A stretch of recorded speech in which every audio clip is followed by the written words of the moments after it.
Hello friends, आज हम बात करेंगे सिनकपी यानी चक्कर की प्रॉब्लम या बेहोशी की प्रॉब्लम के इवैल्यूएशन के बारे में यानी टेस्टिंग के बारे में। कैसे इसके बारे में हम टेस्ट करें, क्यों ये टेस्टिंग इंपॉर्टेंट है, क्या क्या चीज़ों से हम इसको टेस्ट कर सकते हैं, कौन कौन सी टेस्ट से हम क्या क्या इन्फॉर्मेशन मिलती है, किस टेस्ट की क्या इंपॉर्टेंस है, और एक बार अगर हमें इन्फॉर्मेशन मिल जाती है तो उसे हम कैसे इंटरप्रेट कर सकते हैं और उसे कैसे आगे मैनेज करने में हमें मदद मिल सकती है। सबसे पहले अगर किसी को चक्कर आने का प्रॉब्लम है तो हम उसके बारे में एक डिटेल हिस्ट्री हमें जानना ज़रूरी है। कई बार क्या होता है कि पेशेंट को चक्कर आने के वो बेहोश हो जाता है, उसे लेकिन पता ही नहीं चलता कि वो कितने देर तक बेहोश रहा, कितने देर तक वो ज़मीन पर पड़ा रहा, उस दौरान उसकी फिजिकल एक्टिविटीज़ क्या थी, उसके दांत भीग गए थे कि नहीं, उसके कपड़ों में पेशाब वगैरह हुआ था कि नहीं हुआ था, उस समय उसके हाथ पाँव में कोई मूवमेंट तो नहीं आ रही थी, कोई खिंचाव जैसी या खींच जैसी मूवमेंट या एपिलेप्सी जैसी मूवमेंट्स तो नहीं आ रही थी। ये सारी चीज़ें अनकॉन्शियस पेशेंट्स को कई बार उतना पता नहीं चल पाता है। तो ऐसे केस में बहुत ज़्यादा इंपॉर्टेंट है कि पास खड़े बाय स्टैंडर्ड से या पास खड़े जो इंसान ने ये इवेंट को होते हुए अपनी आंखों से देखा है उससे आप पूछें। किसी थर्ड पर्सन के डिस्क्रिप्शन पर आप रिलाई नहीं कर सकते, और ऐसे मामले में पेशेंट की हिस्ट्री पर भी आप पूरी तरह रिलाई नहीं कर सकते, क्योंकि पेशेंट को कई बार पता ही नहीं होता कि वो कितने देर तक बेहोश रहा और उसको उस दौरान क्या एक्टिविटीज़ हो रही थी, उसकी बॉडी बाहर से देखने वाले को क्या चीज़ें देखने को मिल रही थी, उसकी एक्टिविटी कैसी थी, नहीं पता चलता। तो ऑब्वियसली पेशेंट से तो आप हिस्ट्री पूछेंगे कि चक्कर आने से पहले उसको एक्जैक्टली क्या एक्टिविटीज़ हो रही थी, उसे धड़कन बढ़ी ऐसा महसूस हुआ कि नहीं, छाती में दर्द हुआ कि नहीं, घबराहट पसीना हुआ कि नहीं। अगर इनमें से कोई भी पॉइंट है तो डेफिनेटली वो हार्ट की बीमारी की तरफ पॉइंट करेगा। अगर कोई पेशेंट ऐसा बोलता है कि उसको अजीब अजीब से कुछ आवाज़ें आने लगी, या कोई ब्रेन से रिलेटेड कोई प्रोडोम आने लगा, या उसे गफलत जैसा होने लगा, उसे एहसास होने लगा कि उसे अनकॉन्शियसनेस होने वाली है, तो ये ब्रेन की बीमारी की तरफ पॉइंट करेगा। और अगर पेशेंट को बहुत ज़्यादा कमज़ोरी, शिथिलता या बेचैनी जैसी महसूस हो रही है, चक्कर बहुत बार आ रहे हैं, पूरे दिन भर से उसे कमज़ोरी लग रही है, लो बीपी जैसे सिम्टम्स हो रहे हैं, यूरिन कम आ रहा है, तो ये सारी चीज़ें लो बीपी की वजह से चक्कर आने की तरफ पॉइंट करेगा। तो डेफिनेटली अगर आपके पास एक अच्छी हिस्ट्री है तो आप इसको यूज़ कर सकते हैं कि पेशेंट को चक्कर आने से पहले या बेहोश होने से पहले उसको क्या एग्जैक्टली एक्टिविटीज़ हुई थी, और उसको क्या पेशेंट को महसूस हो रहा था, क्या बाय स्टैंडर्ड या आसपास खड़े इंसान की क्या हिस्ट्री है, उसने क्या आपको डिटेल्स बताई, उसके द्वारा दी हुई हिस्ट्री पेशेंट की हिस्ट्री से कोरिलेट हो रही है कि नहीं हो रही। कई बार इसके में भी कोई विरोधाभास रहता है। कई बार ऐसा रहता है कि पेशेंट हिस्ट्री में कुछ बोलता है, वो बोलता है मेरे को अनकॉन्शियसनेस 30 सेकंड के लिए रहा था, बाय स्टैंडर्ड बोलता है नहीं तो 5 मिनट बेहोश रहा था। वो बोलता है कि मैं जब बेहोश रहा था मुझे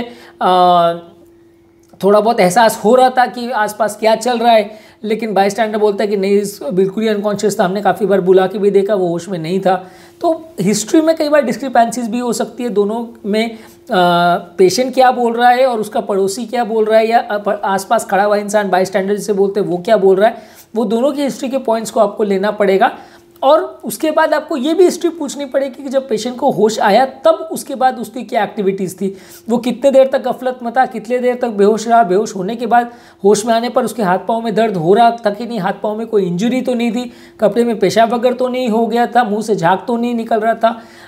दांत वगैरह तो भींच तो नहीं गए थे, या ज़बान तो नहीं कट गई थी।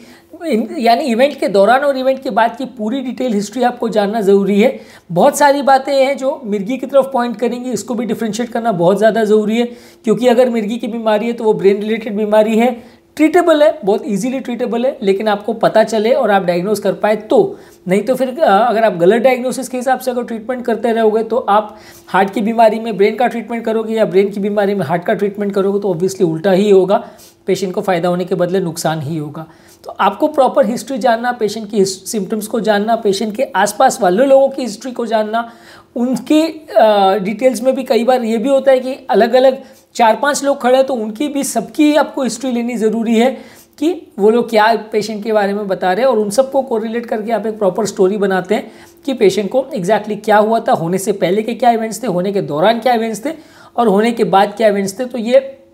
अगर आपको प्रॉपर हिस्ट्री अवेलेबल है तो 70-80% काम तो आपका इसमें ही हो जाता है। आपको प्रॉपरली पता चल जाता है कि पेशेंट को मिर्गी की बीमारी है या चक्कर की बीमारी है, उसके बेसिस पे आप डिसाइड कर सकते हैं कि अगर उसको हाथ पांव खिंच गए थे, बेहोश हो गया था, बहुत ज़्यादा देर तक अनकॉन्शियस रहा, होश आने में टाइम लगा, होश आने के पहले बेहोश होने के पहले भी गफलत में था, होश आने के बाद भी गफलत में था, ब्रेन रिलेटेड सिम्टम्स थे, कपड़ों में पेशाब वगैरह छूट गई, मुंह दांत भिज गए, ज़बान कट गई, मुंह से झाग आ रहा था, तो ये सारे पॉइंट्स मिर्गी की तरफ पॉइंट करेंगे। और ये सारे पॉइंट्स अगर नहीं हैं तो वो चक्कर की बीमारी यानी सिनकपी की तरफ पॉइंट करेंगे। हालांकि थोड़ा बहुत दांत बीचना या थोड़ा बहुत हाथ पाँव में खींच आना ये चक्कर की बीमारी में भी या सिनकपी में भी हो सकता है, लेकिन आपको अगर प्रॉपर हिस्ट्री अवेलेबल है तो आप उसकी बेसिस पे डिफ्रेंशिएट कर सकते हैं। अगर यहाँ पर बात आपकी नहीं बन रही है और आपको कई बार असमंजस है कि पेशेंट का जो डायग्नोसिस है वो हार्ट रिलेटेड है या ब्रेन रिलेटेड है, तो ऐसे केस में आप रूटीन कार्डियक इवैल्यूएशन करना चालू करते हैं, पेशेंट का ईसीजी करते हैं। आइडियली उस दौरान जब पेशेंट को चक्कर आए, अगर उस दौरान का आपके पास ईसीजी अवेलेबल हो तो वो सबसे अच्छा है, क्योंकि उस दौरान अगर गति कम थी तो आपको समझ में आ जाएगा कि कम गति की वजह से चक्कर आ रहा है, तो आपको उसमें पेसमेकर लगेगा। अगर उस दौरान गति बहुत ज़्यादा थी तो इसका मतलब गति बहुत ज़्यादा होने की वजह से ब्रेन में ब्लड सप्लाई कम हो गया, इस वजह से चक्कर आए, तो आपको टैकीकार्डिया के लिए ट्रीटमेंट करना पड़ेगा, गति कम करने की दवा देनी पड़ेगी, एआईसीडी डिवाइस वर्क की ज़रूरत पड़ेगी। तो उस टाइम का ईसीजी आपके लिए बहुत इंपॉर्टेंट है। अगर इवेंट होने के आधे घंटे, 1 घंटे या 2 घंटे के बाद अगर आप ईसीजी ले रहे हैं तो उसकी कोई बहुत वैल्यू नहीं है, उसमें आधी से ज़्यादा बार आपकी इंपॉर्टेंट वैल्यूबल इन्फॉर्मेशन मिस हो जाएगी। ऑब्वियसली ये तो फैक्ट बात है कि जब चक्कर आते हैं तो उस समय ईसीजी ईजिली अवेलेबल नहीं होता। जब तक आप हॉस्पिटल पेशेंट को लेके पहुंचते हैं तब तक पेशेंट होश में आ चुका होता है, क्योंकि ज़्यादातर ये प्रॉब्लम्स 1-2 मिनट 5 मिनट तक ही टिकते हैं, तब तक तो पेशेंट को हॉस्पिटल आप उतना जल्दी नहीं पहुंचा सकते। अनलेस पेशेंट को वो चक्कर हॉस्पिटल के अंदर ही आया हो तो इवैल्यूएट करना ईजी रहता है। पर बने जितना जल्दी आप ईसीजी अगर करवाएं तो आपको इससे इम्पोर्टेंट इन्फॉर्मेशन मिलेगी। इकोकार्डियोग्राफी आपको ये बताएगा कि पेशेंट को कोई स्ट्रक्चरल हार्ट डिजीज़ तो नहीं है, वैल्व का कोई प्रॉब्लम तो नहीं है, हार्ट में कोई छेद तो नहीं है, हार्ट डायलेटेड तो नहीं है, हार्ट में कोई इन्फेक्शन तो नहीं है, कोई क्लॉट तो नहीं है। तो ये सारी चीज़ें अगर आपको इको में मिल रही है तो हार्ट की कोई बीमारी की तरफ पॉइंट करेगी। इसके बाद आता है ट्रेडमिल टेस्ट। ट्रेडमिल टेस्ट आपको ये बताएगा कि हार्ट की नली में कोई ब्लॉकेज तो नहीं है, और पेशेंट को एंजियोग्राफी वगैरह या फर्दर इवैल्यूएशन की ज़रूरत नहीं है। पेशेंट का एफर्ट टॉलरेंस कितना है, शारीरिक क्षमता कितनी है, और अगर ये तीनों ही टेस्ट नॉर्मल आ रहे हैं तो काफ़ी हद तक आप रूल आउट मान सकते हैं कि पेशेंट को कोई सिग्निफिकेंट हार्ट की बीमारी नहीं है। और पेशेंट को अगर ये चक्कर वैसे केस में आया भी है तो या तो ब्रेन रिलेटेड सिनकपी है, या बीपी फ्लक्चुएशन की वजह से सिनकपी है, या वो सिनकपी ही नहीं सीजर हो सकता है, या मिर्गी की बीमारी हो सकती है। सिलेक्टेड केसेस में जहाँ ट्रेडमिल में बहुत डाउटफुल पिक्चर हो, पेशेंट को हार्ट अटैक का डाउट हो, कार्डियक एंजाइम्स अगर पॉजिटिव हो, तो वैसे केसेस में आप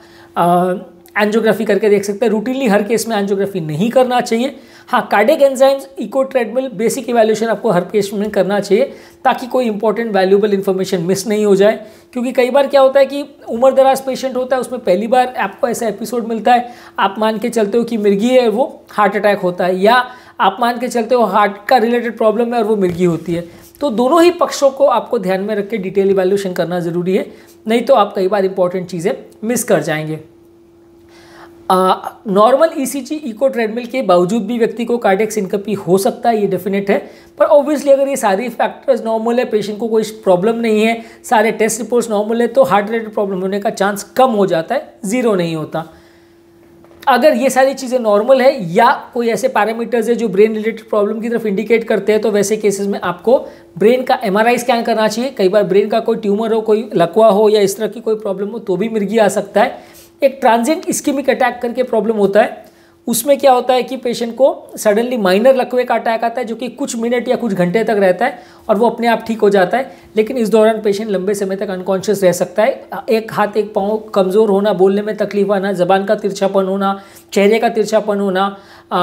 थूक निकलने में दिक्कत होना, ये सारी फीचर्स जो है लकवे की तरफ पॉइंट करते हैं। अगर ये थोड़ी देर के लिए हुए हैं तो ट्रांजिएंट इस्केमिक अटैक बोलते हैं, और अगर 24 घंटे से ज़्यादा परसिस्ट होते हैं तो इसे लकवा बोलते हैं,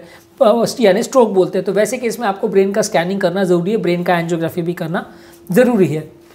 यदि डाउटफुल केस है और आप मिर्गी को सस्पेक्ट कर रहे हो, तो जैसे हार्ट का ईसीजी होता है इलेक्ट्रोकार्डियोग्राफी, वैसे ब्रेन का ईईजी होता है यानी इलेक्ट्रोएंसेफेलोग्राम, इसको आप करते हो और इसमें ब्रेन की करंट वेव्स को पता चलता है आपको कि करंट वेव्स का कैसा पैटर्न है, और करंट वेव्स के पैटर्न में कौन सी वेव ज़्यादा है, कौन सी वेव कम है, इसके बेसिस पे इंटरप्रेट करके आपको बताया जा सकता है कि आपको मिर्गी की बीमारी है या नहीं। ऑब्वियसली ईईजी और एमआरआई आपको न्यूरोलॉजिस्ट यानी ब्रेन के डॉक्टर के साथ डिस्कस करके करना चाहिए। हर पेशेंट जिनको सिनकपी या चक्कर का प्रॉब्लम है सबको करने की ज़रूरत नहीं है, पर बार बार किसी को हो रहा है और खासकर अगर डेंजरस लेवल्स पे हो रहा है, जान का खतरा हो रहा है, तो डेफिनेटली आपको इवैल्यूएट करने की ज़रूरत है। इसके अलावा हेड अप टिल्ट टेस्ट यानी हट टेस्ट भी कई बार किया जाता है। हेड अप टिल्ट टेस्ट का बेसिकली मतलब है कि उसको एक पेशेंट को एक रिक्लाइनेबल कॉट पे स्ट्रैप से बांध दिया जाता है और टेबल को बार बार साइड बाय साइड टिल्ट किया जाता है, जल्दी जल्दी भी किया जाता है। और ये टिल्टिंग के दौरान आपका बीपी और सारे पैरामीटर्स को टेस्ट किया जाता है। हेड अप टिल्ट टेस्ट के द्वारा हम ये पता कर सकते हैं कि पेशेंट को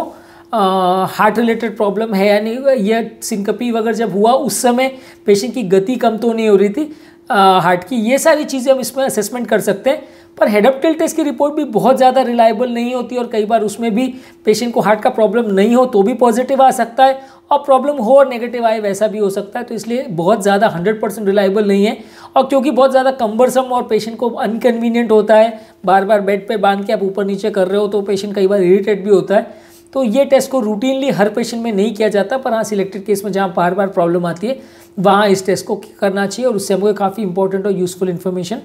मिल सकती है। तो आज के टॉपिक में हमने बात किया किसी को अगर चक्कर का प्रॉब्लम है या सिनकपी का प्रॉब्लम है तो वैसे केस में इवैल्यूएशन में क्या करना चाहिए और इसके बेसिस पे हम जज कर सकते हैं कि उनको आगे फर्दर किस तरह से ट्रीटमेंट करने की ज़रूरत है। हार्ट का ट्रीटमेंट, ब्रेन का ट्रीटमेंट या सिंपल बीपी की दवाई को देने की ज़रूरत है या न्यूरोकार्डियोजेनिक सिनकपी है। ये सारी चीज़ों में आपको डिफ्रेंशिएशन करने में इन जांचों की मदद से आपको सहायता मिल सकती है। अगर ये सारी चीज़ों में आपको एक बार कंफर्म हो जाता है कि पेशेंट को ये प्रॉब्लम है तो ट्रीटमेंट करना ज़्यादा इजी हो जाता है, क्योंकि ऑब्वियसली किसी भी ट्रीटमेंट का फर्स्ट स्टेप तो डायग्नोसिस होता है। अगर आपकी डायग्नोसिस नहीं बन पाएगी या गलत डायग्नोसिस बनेगी तो आप गलत लाइंस पे ट्रीट करोगे। ब्रेन की बीमारी और आप हार्ट को ट्रीट करोगे या हार्ट की बीमारी और आप ब्रेन को ट्रीट करोगे तो उल्टा ही पड़ेगा और पेशेंट को ट्रीटमेंट से फ़ायदा बिल्कुल नहीं होगा। यदि इस टॉपिक को संबंधित आपकी कोई कमेंट्स, क्वेरी, सजेशन है, कोई पेशेंट रिलेटेड टॉपिक्स है या कोई और क्वेरीज हैं तो नीचे कमेंट सेक्शन में उनके बारे में बता सकते हैं।